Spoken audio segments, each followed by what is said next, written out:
I like food, obviously, but trying to keep up with which foods are meant to be bad for me this week can be very difficult. I stopped eating butter for fear of saturated fats, but now I've had to go back to butter for fear of trans fats. We ate fewer eggs for fear of the cholesterol, but now we're discovering that the complex carbohydrates in the cereals we're eating instead are a prime suspect in the obesity epidemic, and eggs aren't so bad after all.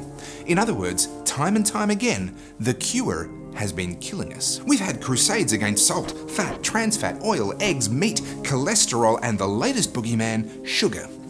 So many crusades, but in the long run, most of them turn out to be wrong. In fact, in the last 50 years, you would have been healthier ignoring the food nanny's advice than you would be if you obeyed.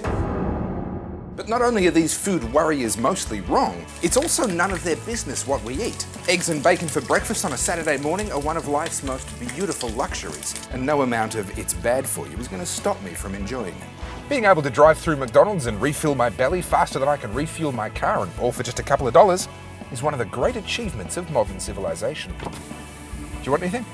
Never before in the history of mankind has being fat been associated with poor people.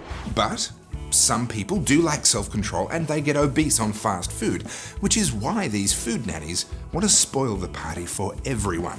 They insist that we have to agree to plain packaging, advertising bans, restrictions on sugar and taxes on soft drinks because this time they've got it right. Unlike when they targeted salt and fat and butter and meat and eggs and cholesterol, and you get the idea. These food nannies have a God complex, and they are never going to stop voluntarily. They're never going to look around and say, you know what? I think we're done here. I think we've written enough rules. That's never going to happen. In this Lifestyle Regulation Madness series, I've covered 6 different areas where bureaucrats are imposing lifestyle regulations into every corner of your life, and they're just getting warmed up. Enough is enough. These bureaucrats can live their boring, dreary, baconless lives if they really want to, but they have no right to tell you or I how to live.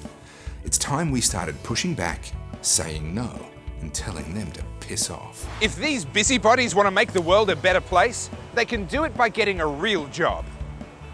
I hear Maccas are hiring.